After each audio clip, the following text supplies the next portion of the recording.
specialty Christian bookstores. Call for your free author submission kit. 800-978-4812. 800-978-4812. 800-978-4812. That's 800-978-4812.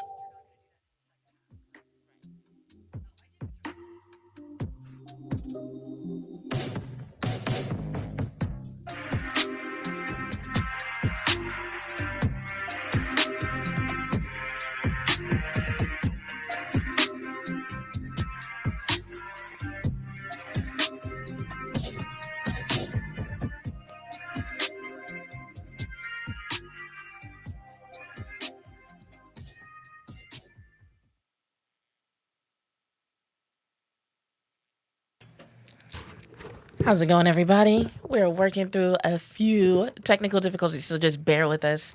But I do have a guest in studio. If you are watching right now, you can see that I have K-Lew joining me from Dope Content. How's it going? I'm good. How you doing? Oh, wait, hold on. Like I said, technical difficulties. Say that one more time.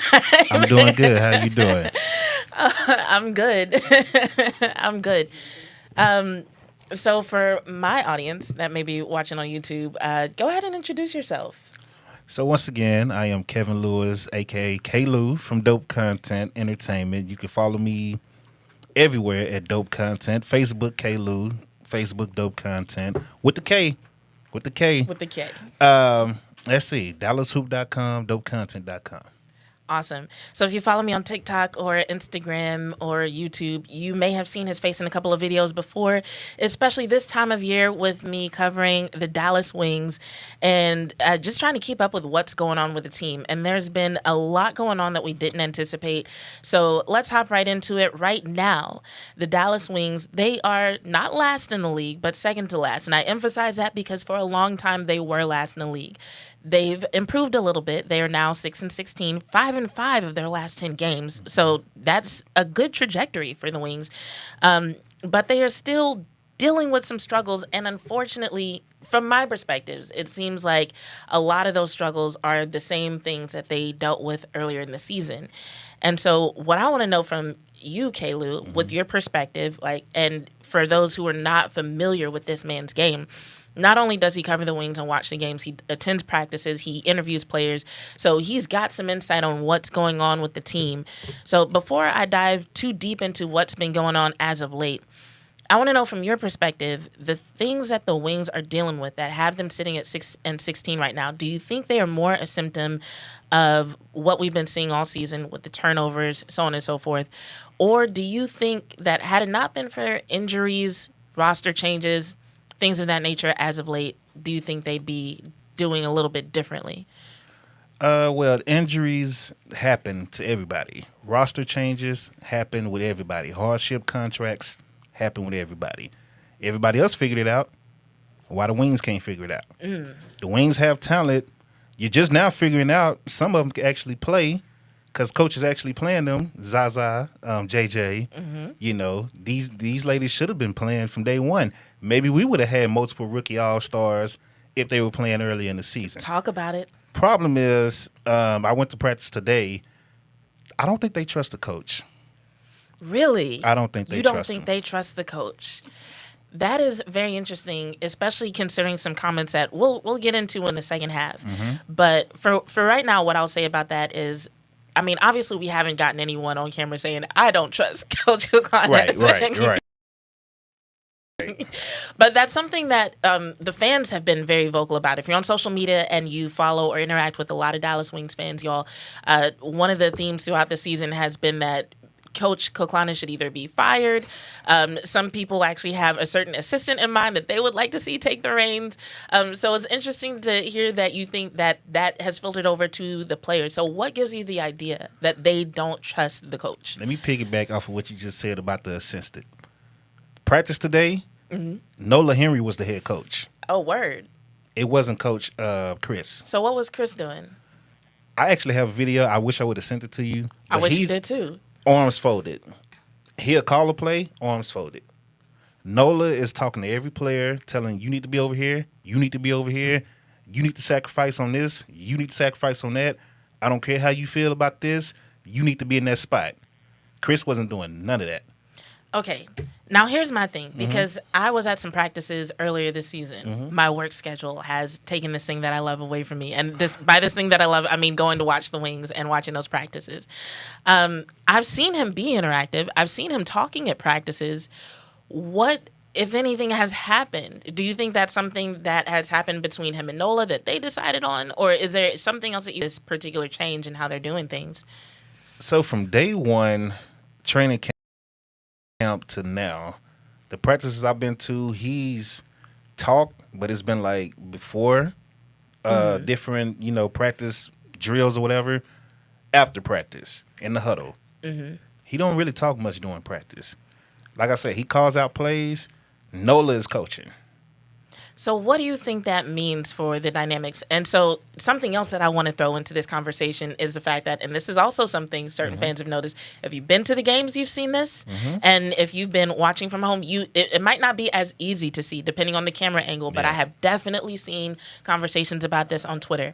But there are a lot of times during especially tough games, and like I said, the Wings are 6-16 right now. We're halfway through the season. So a lot of these games have been tough games. Right. But there are a lot of times where they call a timeout for a reason, and it's Nola who's there running the huddle with the whiteboard, with the marker, telling people what to do.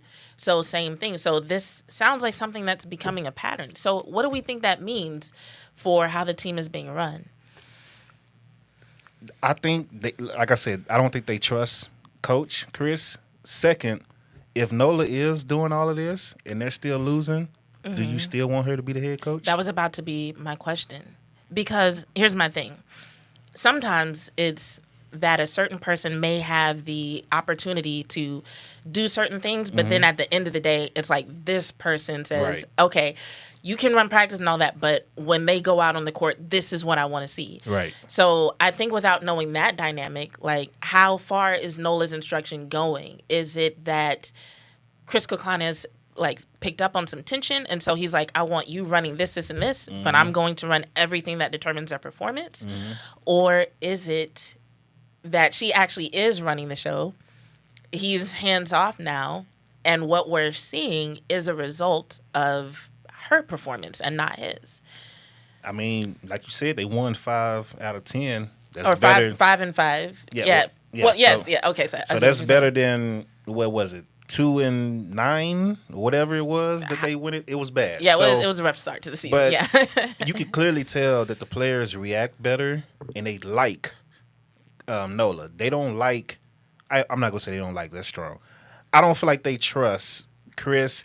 I don't think they respect his voice, and he don't use his voice enough anyway. It's very light. So Yeah. that needs to change. Kurt is yelling more than Chris. Nola is yelling more than Chris. Now, since we're talking about the Wings, and I feel like I have to fill people in because I don't know who's up to speed on the Wings and who's not. So, WNBA season, 44 games. We are 22 games into the season. That's got us at 6-16, right? So, what we're discussing today is the Wings literally at the halfway point.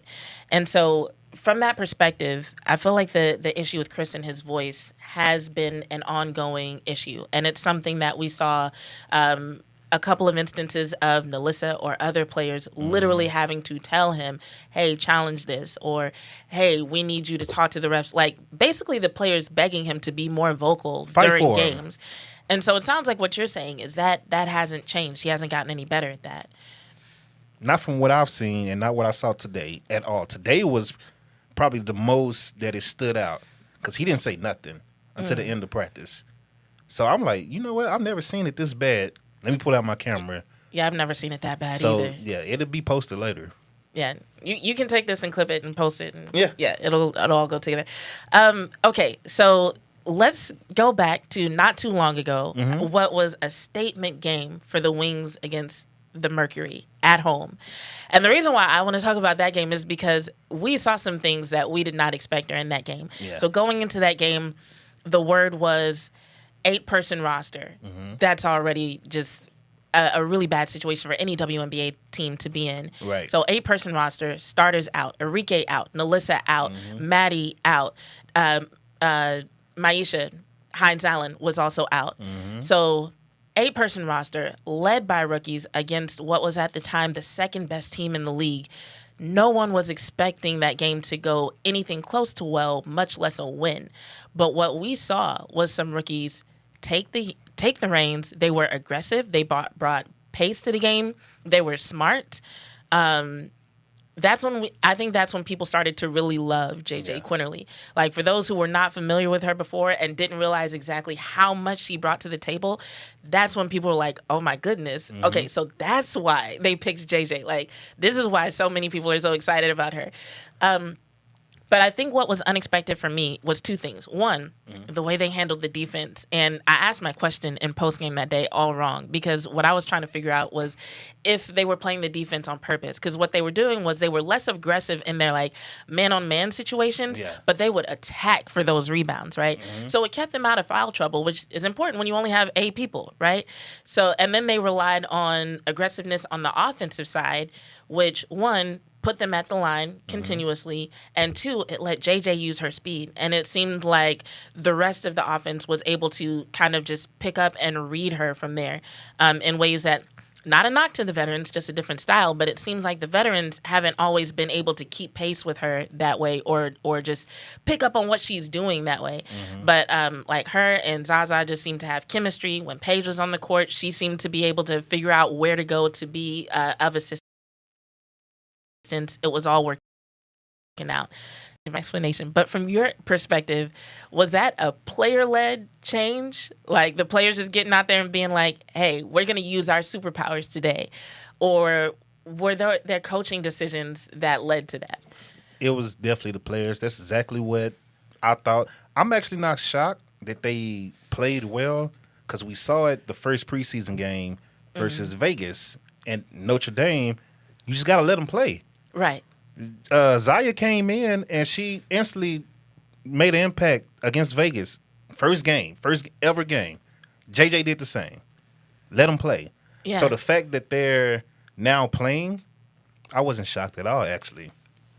Okay. It didn't surprise me, because they could do that, and you can see the mindset. They went out there and said, "This is my time. I'm gonna show out." So that's what they did. 100%.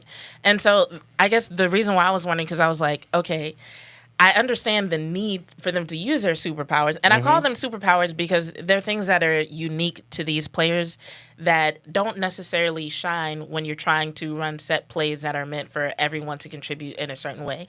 Not saying that those plays are bad, but I think there should also be sometimes moments where the coach says, okay, this is where we're going to use your speed. You know, this is where we're going to use like break out of that before that game. And so I'm like, why wait until they have 8 people?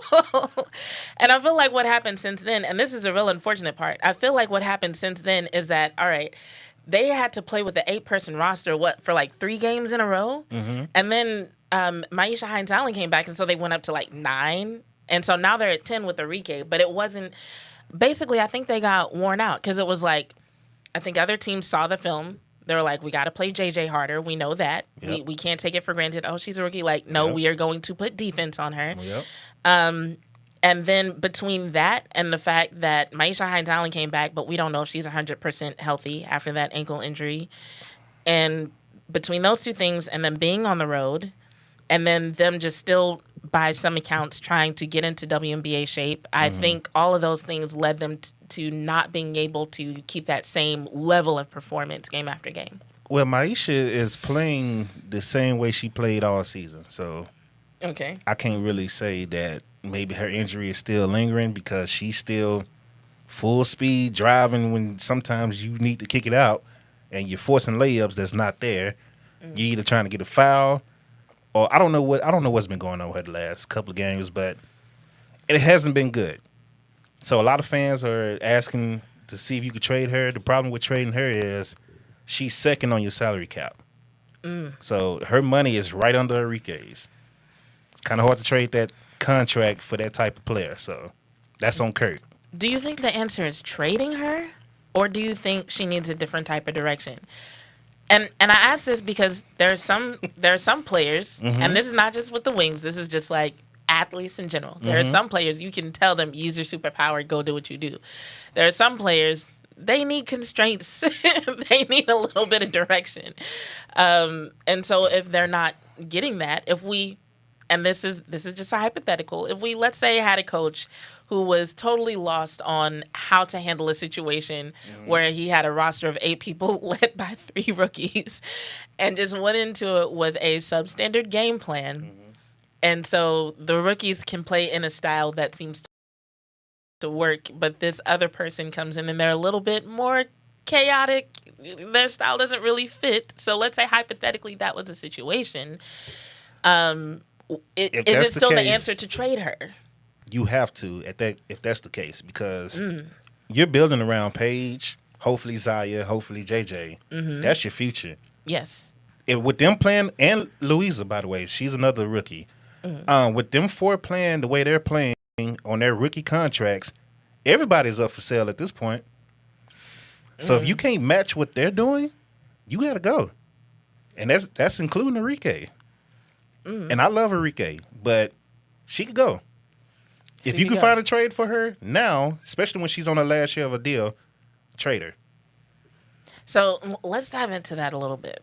Because there are some people who are like, they want her gone. They want her gone. And I was against that, but I'm with it. I can see it now. So, well, that's what I was going to ask you. Are you team trade Arike, or are you team Arike could go? I'm team, if I can find a good trade for her, I'm going to let her go. But the more, if it keeps going like this, because at the end of the day, it's either going to be her or the coach. I don't think they're going to get rid of the coach. You don't think they'd get rid of Chris? I think Kurt likes him too much. Oh. So. But isn't that a problem? Like, are we not talking about Kurt enough? We're not. Because the fact that you gave Maisha that contract, that $203,000 contract, and she's getting paid more than Dejanay, Tiara, everybody else on the team outside of Arike, I don't see what you saw in her game. I love her. She's very valuable. But she's not all-star money valuable. I was about to ask you, what do you think the logic was behind that? I don't understand that one. Did they have a past connection or anything like that? I can't think of any. But that's one of the reasons Alyssa got traded, because you can't trade Maisha because nobody wants her contract for the product that she's putting out. So you made the trade from Alyssa, which we thought Alyssa was gonna be here. Yeah. Nah, you can't trade. You can't trade Tiara because her contract, but that's not on Kurt. You can't trade Arike unless you get another, star or 2. And then the way this hardship contract, you only have 12 players. All that is difficult. But the people that needs to be traded this year most likely won't be traded this year. Oh, man. So. Yeah, so we're in quite a situation, and I do talk more about Kurt. Because everything that we're talking about can be traced up to him. So let's start with how he got to the Wings in the first place. What do you think made the Wings say, okay, this is the guy to be making decisions for us right now? Because Greg Bibb was horrible. Okay. There's no way around it. I talk to Greg literally every home game that I'm there. I see him in the hallway. I say what's up to him. He's a nice guy. He was a horrible GM. Last year, let's go back. 2 years ago, you have the most successful season in Dallas Wings history. How you follow up with that? You don't go get nobody that can help that roster. You take away from that roster. You get rid of Veronica Burton. You get rid of Odyssey Sims. You bring in J.C. Sheldon, she just wasn't ready. And then you bring in Sevi, if I'm saying her name right, who she's not even in the league now. So you're replacing people that helped you win, and you're putting them with a whole bunch of projects that right now they wasn't ready. They wasn't ready. And Greg just decided he wants to put who he wants. And I talked to Coach Trammell about this. Never said this in public. She told me, sitting courtside before a game, she has no control over the roster. She was pissed when Veronica got let go. She was pissed when Odyssey got let go. So I'm like, you're the head coach. You can't control who you keep. You're the one with them. Nope. Right. Nope. And then she gets fired. Right. And it's like, which was, yeah. come on, man. So Yeah. A lot of fans felt And then they blindsided had by that. injuries on top of that. Right. They had injuries on top of the stupid decisions that you made as a GM. So, and then you fire the coach and use her as a scapegoat. So they had a coach that, Mm-hmm. by your account, or not a head coach, they had a GM that, by your account, was horrible. Mm-hmm. And so then they go and they replace him. What do you think made them think Kurt would be better? Or do you think that he was just the best available and they just had to go with somebody? I don't know. I got mixed feelings with him because I was happy when we got him. I was like, Kurt is smart. He's got a good reputation. Yeah, Kurt is smart. He know what he's doing. But bringing in his friends, I was like, Yeah. just like, I don't think this is the roster for that. This ain't the time for that. No. You got first round overall pick. Well, you know you go get Paige. You bringing in Dejanay. You bringing in players that want to win now. Right. And you bring in Coach Koclanes. So Yeah, I do think for a roster with so many new pieces, because by the time it was all said and done, I think they ended up with only, what was it, 2 or 3 returning players, and everybody else was a new 3, piece, right? yeah. 3 returning players, everybody else was a new piece. That is definitely a situation where you want a more experienced head coach. Mm-hmm. And I think people were excited at first, wanted to hope for the best. It was fresh. Yeah, okay, hey, maybe he's bringing something to the table that we don't know. Kurt knows him, we don't. And then people quickly learned that no, it seems to be just that they're friends. And that's it. okay. Wow. There's so much to unpack there. But He has no idea how to use Tiara. He has no idea how to use Arike. Like, no, and Arike she would tell you without telling you. honestly, So- I don't think he really knows how to use any of them. Honestly. What, you disagree? I'm trying to think of some players that he's done well with. No, because he's not even using Paige right. He's putting her off the ball. Yeah, no, from my So- perspective, everything that has worked out seems to be kind of luck or happenstance or something that the players have figured out for themselves, is what it is the vibe that I get. And I say that not only just from watching what happens, but it's like, this is why I encourage people to go to the games as much as possible. It's like I'm watching the game, and early in the season, I'm seeing instances of, just Nalissa, a lot of yelling, especially the coach. I'm seeing Arike trying to get people into place and trying to just and I think people were thinking that she was yelling for the ball. Every time they see a player yelling, they think they're yelling for the ball because there was a lot of, Arike's so selfish.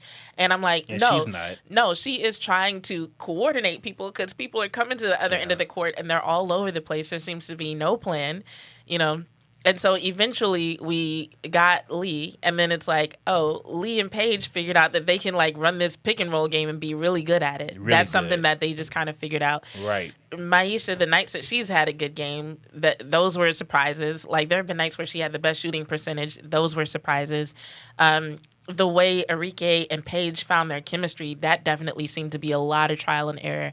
JJ, I think it's still trial and error. Oh, 100%. Yeah. JJ breaking out against the Mercury game, a lot of that was very surprising. Definitely not game plan. I cannot think of a single thing that fans are excited about that also seems like it was orchestrated and coached and planned. That's true. Because I'm trying to think while you're talking, and I can't. Because he hasn't used Dejanay correctly, and then he low-key throws her under the bus during the press conference. Oh, tell me about it. It's just the way, when Paige got injured, and he mentioned, it's just real slick, we had Dejanay bringing up the ball, and she got to learn how to not get turnovers and stuff like that. And while Dejanay's sitting right there, just kind of side. I just realized just now when I said Melissa, I actually meant Dejanay yelling at the coach. I think you knew what I meant, but I wanted to correct it for people watching. But he throws him under the bus, and I know you're gonna play a clip with Paige talking about Arike at the second half, yeah. But it's the reason she said it. Right. So, and it's because his response it wasn't good. So before we go into the break, overall, what do you think this means for the Wings going forward? Because we've got a situation where there's the business side and there's the performance side, and those sides impact each other.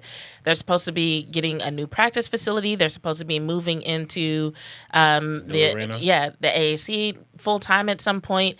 And how does that go over well with the community with them playing like this? But also, how is that going to change or improve if they don't change coaches and make better decision from a personnel standpoint. So they won't move to the AAC. They're getting their own arena, which is going to be remodeled. I believe it's the convention center out there. Oh, dang. So that's what I they're have going not kept up with that storyline. Yeah, that's what they're going to remodel. And it was supposed to be next year for that, but now it looks like it's going to be 2 years. Okay. But the practice facility will be brand new, built off of 30 somewhere. I think the practice facility is needed. Satu is a reason. She left. One of the reasons because of the practice facility. She's been healthy all year. When the last time we could say Satu has been healthy all season? So it says something. I think they got to figure it out. They got to make up their Arike. Because those two together are not going to work. That's going to be tough. If they get rid of if they get rid of Arike and don't bring in somebody who makes a difference and this team starts winning, it's going to be bad. And that's why you need to trade her now. While you can, before August 2nd, make the trade. Before August 2nd? I believe that's the trade deadline. So. So you're not even saying like off season, think about it. You're saying because like off season no. She's gone if you don't. Oh, that's a good point. You get basically is what Satu did. You just lose for nothing. Yeah. Trade her. Okay. Well, I can't argue with you there with the timeline because it does make sense. That is just such a tough thing to think about.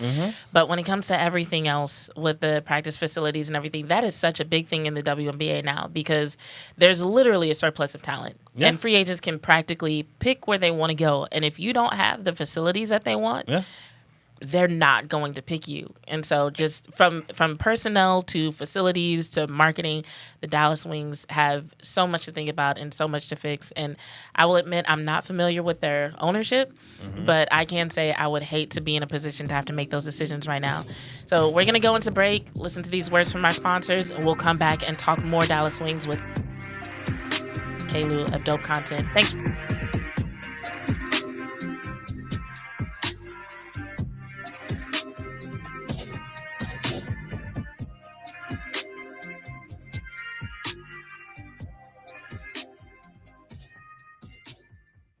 Here's important new information from the Diabetes Solution Center for you, a family member, or a loved one suffering with diabetes. If you have lost your provider, or if you need a provider for diabetic supplies, you may qualify to receive your diabetic testing supplies now with little or no out-of-pocket cost, regardless of your age. All you need is Medicare or private insurance to be potentially eligible. Call the Diabetes Solution Center right now for details. Just takes a couple of minutes. Our friendly, knowledgeable agents will give you free, no-obligation information, handle all the insurance paperwork, and make sure your supplies are delivered directly to your door for free. Call U.S. Medical Supply 24 hours a day. 800-597-9323. 800-597-9323. 800-597-9323. Call right now. 800-597-9323. Let's be honest. Wheelchairs are heavy, bulky, and ugly. If you carry a wheelchair in your car to take care of a loved one, you know how hard it is getting that clunky, old-style wheelchair in and out of your car. Introducing the Feather Chair Wheelchair. At 13 pounds, it's the world's lightest wheelchair. It folds in seconds and fits neatly in your trunk, backseat, or closet, so you can take it everywhere. And it's only available right here. Order yours today and get a free wheelchair case, a $50 value, yours free. The Feather Chair. The world's lightest wheelchair is just $4.99 with easy payments as low as $16 a month. Sorry, no Medicare or insurance accepted. So call right now to order yours. 800-823-5826. 800-823-5826. 800-823-5826. That's 800-823-5826.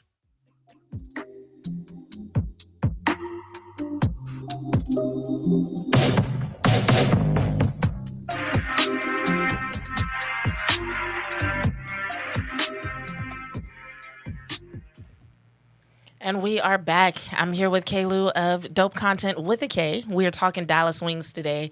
And just before the break, we started talking a little bit about free agency. So before we dive back into the questions about the Dallas Wings and who should be let go and who should be traded, I just want to give the people a little bit of context about what the WNBA free agents, what their circumstances are like right now.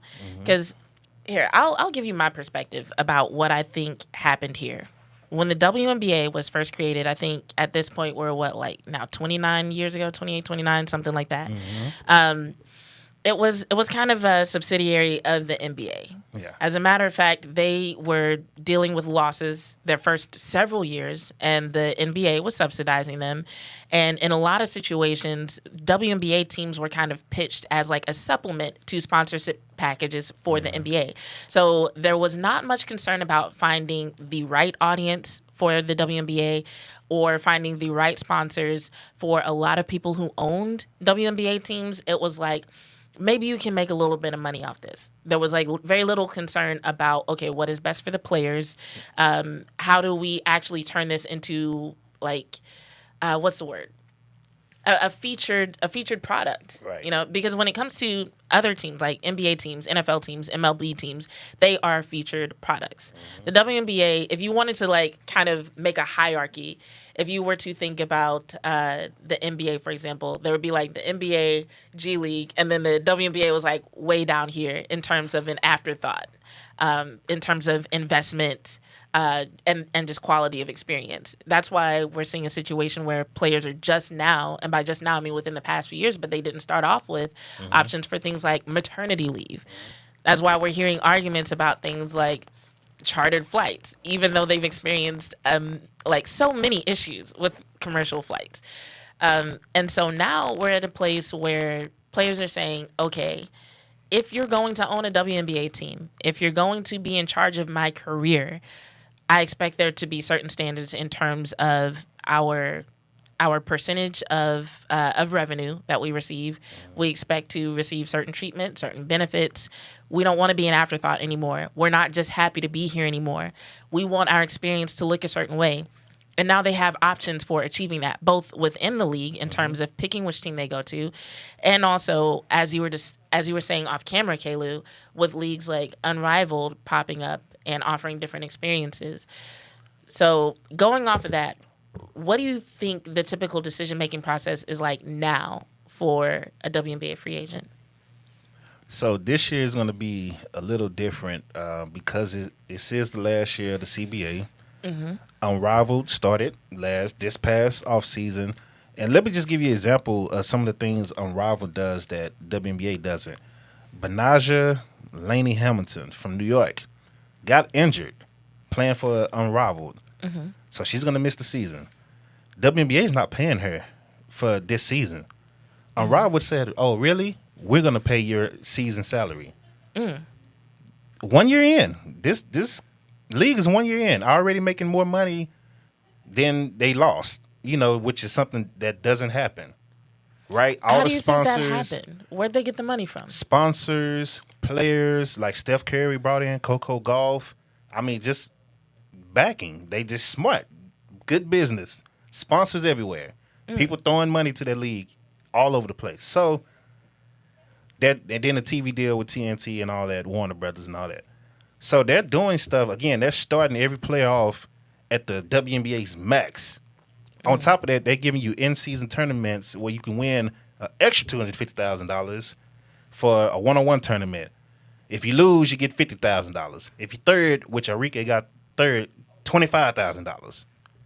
They're just doing stuff, giving you more money, giving you the best facilities, and that's why you see people. Brittany Griner was like, you know what? I like playing with Ryan Howard. Let me go to Atlanta. There she go. Satu, you know what? I like Kalia Copper. I like the facilities. Y'all got these type of facilities in Phoenix? Yeah, come to Phoenix. Bet, I'm gone.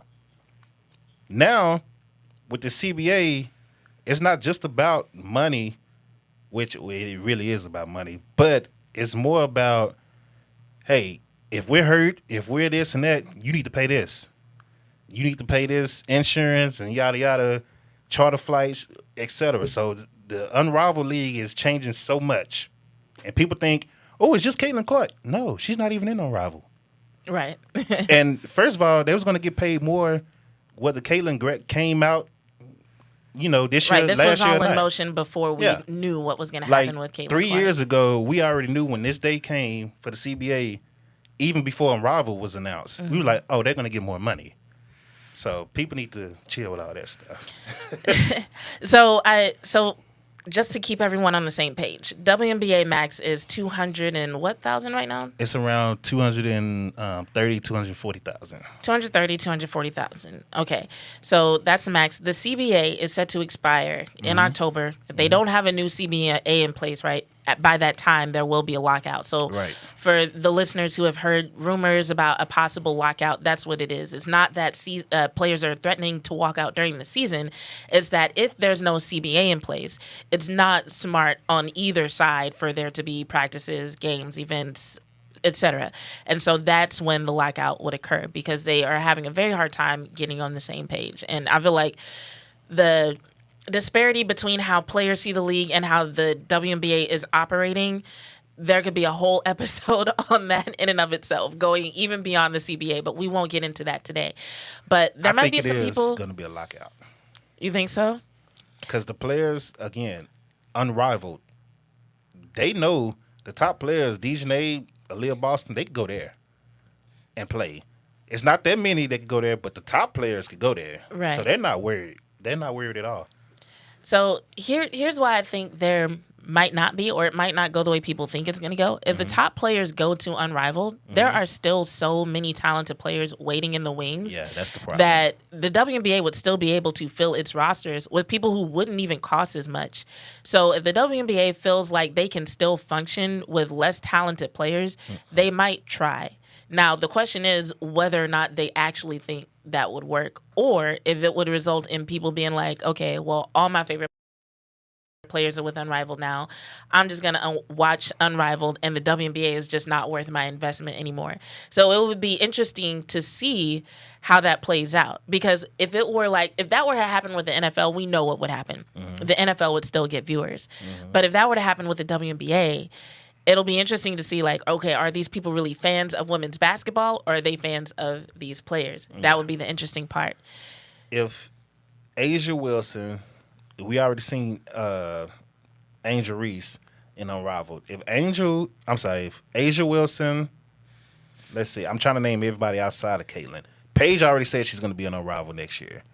Dejanay is going to return. You already got the top stars. You got Fee, that's her league, so she's going to be there. Stewie, that's her league. She's going to be there. I'm trying to think of some real super popular players outside of Courtney Williams is already there. Chelsea Gray is already there. Jackie Young is already there. I think a lot of the most popular players are already there, which is why they're getting that investment. DG, Ryan Howard, Satu. I don't think Alicia Gray was there. I can't remember.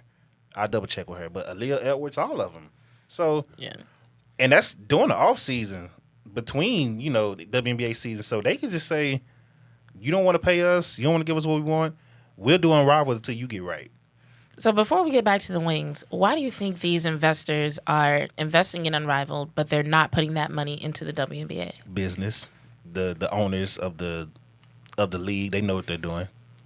Okay, I can see that. Yeah, because even when you mentioned the revenue share just now, one of the thoughts I had was, I think players' issues with the WNBA go beyond revenue. That's like the main headline. The commissioner is not good. Like I said, it could be a whole nother episode on that. But I want to make sure we cover some of the things that we plan to get to with the Wings, because they have another game coming up tomorrow against the Aces. The season is going to continue, and congrats to Paige for becoming an All-Star. But she's a centerpiece of the roster right now. But there are a lot of other questions. Now, when they lost to the Fever, it was an expected loss, but I think for the fans who are disappointed, it's not so much that they lost, it's how they lost. When Paige was asked in the press conference, and it's funny how these press conferences go sometimes, I just got to say sidebar, because they'll lose a game, and then especially when they're on the road, the questions in the press conference are basically like, hey, you just got your ass beat. Can you tell us how this team beat your ass? And then the coaches are just there like, well, You know, they just had a great offense. You know, they were very dynamic. It's like having to sit there and explain why that team is better than you. It is the worst. So in this press conference, some of the things that Paige mentioned were things that we've been seeing all season. So she talked about them all crashing down to the ball way too much, which is something that we see. There seem to be so many scenarios where they're either all under the hoop or they're all behind the arc, and it's like, why is this so disorganized? Lee Uru, she's only been with the team a few weeks, and she even talked about the problems with transition defense, which is something we've been seeing all season. It's ridiculous.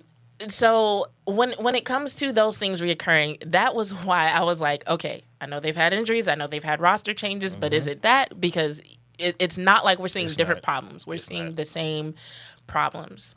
It's coaching. And listen, I get on coach all the time. Last game, I blame the players. Really? It's only so many times coach can call timeout. There's only so many times coach can sub and say, I need you to give me effort. That was bad effort. All those kickouts, rebounds, fast break layups, that was bad effort. That wasn't good basketball at all. Outside of Arike missing all these shots that just didn't make no sense. And then the fact that you won't take her out when she's missing. Hey, she just got back from a thumb injury. Let it slide. She ain't got to play all these minutes right now. If she's missing, take her out. Well, let's listen to what Paige said about them playing, because she, in so many words, said that they just wanted to stay on course and keep trying. And so I want to get your opinion on that quote and also keep the viewers on the same page about what we're talking about. So let's pull up the video where Paige talks about playing together.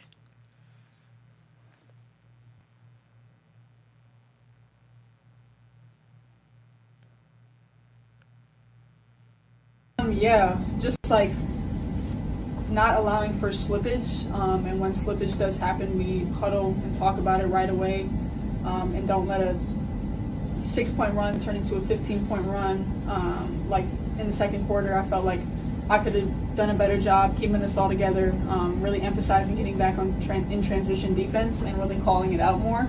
But like, there's no skipping steps to building what we want to build here, and adversity. Everybody goes through adversity. That's why when teams win the championship, they talk about the adversity that they face to get to it. So there's no skipping steps, and we're not going to get out of who we are, get out of our process, get out of what we do every single day, just because the results haven't shown up yet. It's early, and this is just part of the journey that we have here, and we are going to stick together through it, and we're going to continue to encourage each other, continue to push each other, hold each other accountable, and just like nights like tonight, just continue to stay together. It's stuff we got to do throughout the runs, and not just be together through the good times, but together through it all. There's that word again, together. I got a question. What's up? She's a first-round overall pick, a rookie, right? Mm-hmm. Why does she feel like she has to be the leader and the one that tells everybody, I got to keep you in place for transitional defense? Why she's always the one stepping up as the leader when you have vet Arike, vet Dejanay, vet Maisha, vet Tiara, and so on? Why is Paige always the one stepping up? Even when Dejanay got into it with Satu in Phoenix, why was Paige the one blocking the camera? That is an excellent question. It's a question I've had myself. Now, all I can do is speculate. And from what I've seen of Paige at practices, at games, and these press conferences and her interviews, Paige seems like a person who takes accountability and she will take on the responsibility. She seems like one of those people who has those natural leadership traits. Also, I think she's just not as sick of the bullshit as other people, because like I mentioned earlier, we saw Arike, we saw Dejanay try to take control in certain situations earlier this season. Not only did it not go well, but they received a lot of public backlash for the attempts that they did make. And so I wonder if for them that became a situation where they said, you know what, if that's how it's going to be, forget it. Nobody seems to appreciate my attempts to do this. And so it left a void where Paige was like, you know what, I'm going to step in. And she has the bandwidth to do it, being new. So that's one possibility. So request a trade. if you feel like you don't want to give all, you want to give your 100% because you feel like the fans on social media gonna say whatever, get out of Dallas. But hold on. That's when we think about that tweet that Arike put out that she later said was a joke. But was it? Do you remember the tweet? Mm-mm. It was a tweet of the gif was of somebody, I don't remember who it was, but the gif was of somebody throwing up bricks, just missing shots. And the tweet said something like, "This is gonna be me if my trade request doesn't go through." This was in like February. Hold on, I gotta find it. I can't believe you didn't see this. No, I did not see that. You did not see this? I just knew you would be in the loop on this. I'm gonna look for it. Okay. And I'll show it to you. But I think Paige is just the type to take that kind of ownership. And but I'm with you. That's like Cooper Flag right now when the Mavericks have Kyrie, AD, all these veterans that just went to the finals, and Cooper Flag is coming in telling y'all what to do, and I'm the boss. I got to get everybody in control. No, you don't. You're a rookie. So what? You're number 1 draft pick. You are a rookie on a team full of veterans that's won before. But the thing is, Paige she's a rookie, yes, but she's used to being a leader, and she's competitive. She is not the type to just sit there and watch the team struggle. She's gonna try to do something.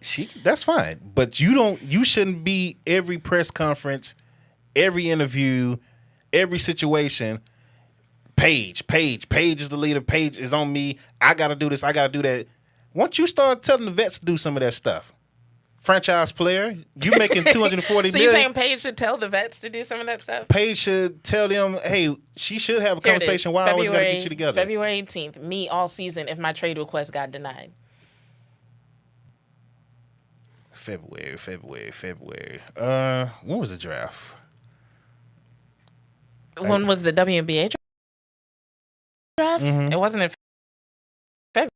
Everybody's usually talking NFL stuff. I think she said that before he got Paige. She did. Okay, yeah. So.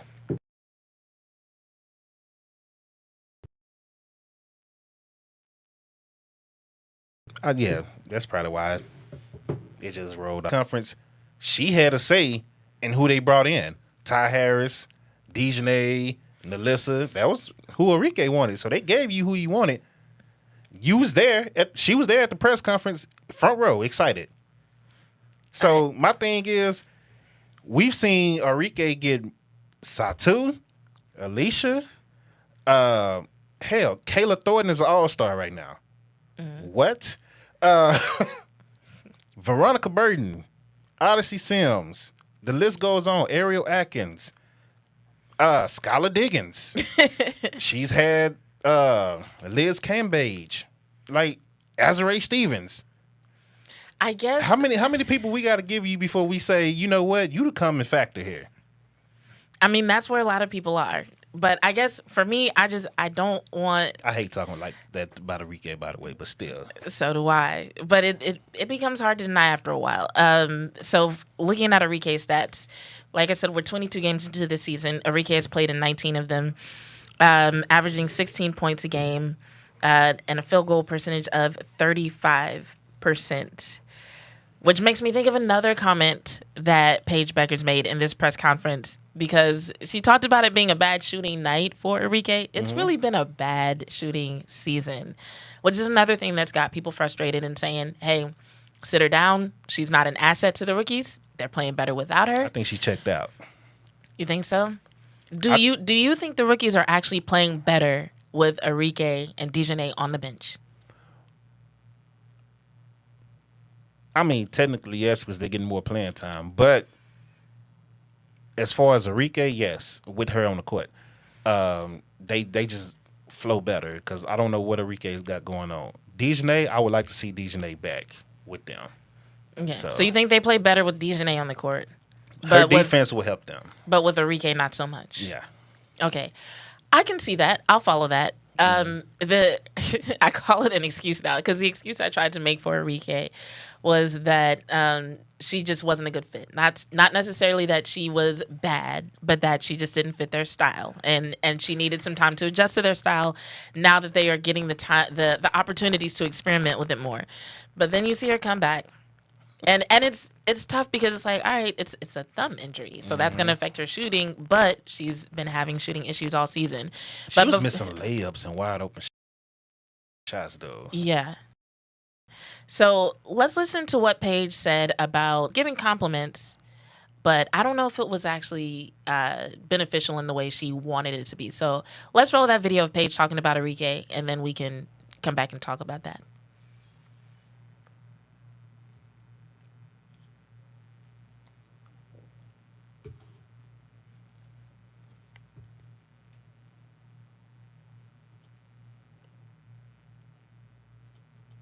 Yeah, I think a little bit of everything.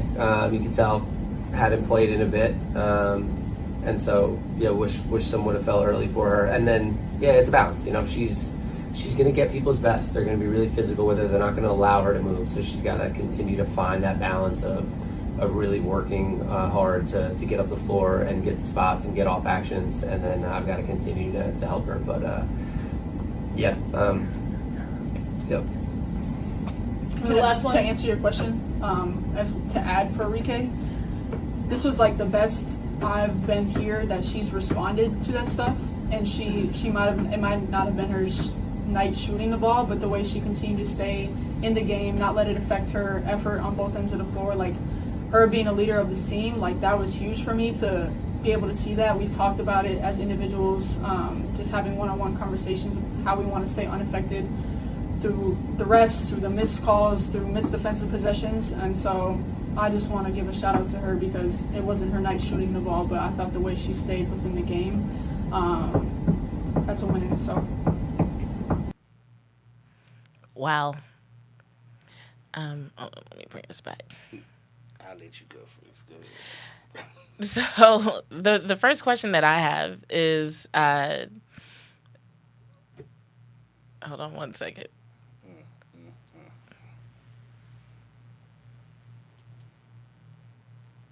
There we go. So the first question that I have, while the video was playing, you were talking about, or you were following Coach's words. Is that something that he does a lot? He don't know what to say. Because at the end you were like, yeah. And I was like, okay. He does it a lot. They ask him a direct question, and he's just like, well, I don't know. Yeah. He don't know what to say. I don't think I ever noticed that before, but you like hit it right on beat, and I was like, wow. Okay, so here's my thing. I think Paige was trying to show a lot of love to Arike. I think she really does appreciate the things that she mentioned, but the vibes I got from it reminded me of, because you follow the Cowboys. You remember when they brought back Ezekiel Elliott, and people were like, Ezekiel Elliott is hurt guy. He's not the runner that he was. Yeah. And the Cowboys were like, yeah, but he brings locker room presence that we need. That's the vibes that I got, because it's like, all the Cowboys fans were like, we need a running back who can carry the ball, who can get yards, who can help us win the game. Our run game needs help. And y'all are talking about locker room presence. It's like, okay, y'all can love him from a distance. Put him on the staff if that's how you feel. But that's not what we need right now. And so the same vibes is what I'm getting. It's like you've got someone asking a question about, hey, Arike is not hitting shots. She's not getting points. She's getting the ball a lot, taking a lot of shots, but it's not working out well. It's not resulting in anything to help the team win. And then Paige is like, yeah, but she's handling it so much better. She's growing as a person. And it's like, Paige, I understand you love that, but maybe now is not the time.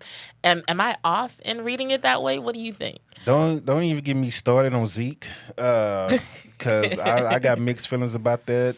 They could have used Zeke better. I'm gonna just say that. Okay. I'm gonna leave it at that. But Paige is just taking up for her teammate. She didn't like the answer that the coach gave. You saw it in her face if you watched it, because coach basically said, "Oh, teams play her hard. She knows teams are gonna play her hard. She got to figure out how to go beyond that." She's been doing that her whole career. So that's the part where Paige looked up, and that's the part where I looked up like, what you mean? Why are you trying to throw her again? Slick, throwing her under the bus. She got to figure out how to, go beyond that. She's been doing that her whole career. Right. The problem is your system. Yes. She doesn't fit your system. And again, goes back to what I said earlier. You either got to get rid of him or get rid of her. They're not going to work together. Just simple as that. Now, Paige was wrong. Arike was horrible on defense. Don't care what you say, Paige. Arike was horrible. She was bad. It was so many back cuts that Can't think of her name right now. What's the other guard from Indiana? Kelsey Mitchell. So many back cuts. Well, she just running behind Arike. Arike don't see it. Horrible. So I get what you're trying to do, Paige, but she was bad. Yeah, I do think Arike doesn't work well in this system because Arike is a smart player, and the first time I ever saw her play, I described her as lightning in a bottle. So fast, so aggressive. You know, she's, like you said, she's been double teamed in the past, and it wasn't an issue. Yep. I do think that her trying to play in the system is throwing her off a little bit. I think the way the system is designed to work is making her have to think more than she normally has to think. And so, like we were talking about player superpowers, right. it almost nerfs her in a way because she cannot use her superpower to the best of her ability if she has to overthink everything.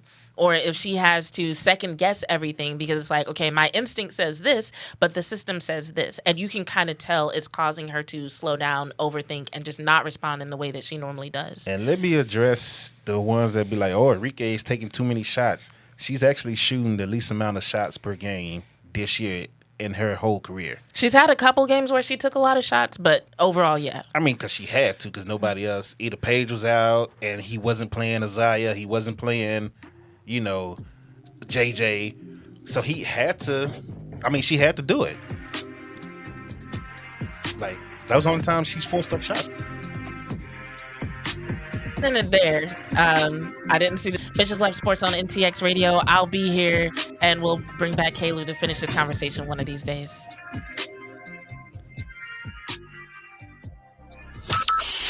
From Burleson to Venus and Grandview to Godley, this is the voice of Johnson County, Joco Community Radio.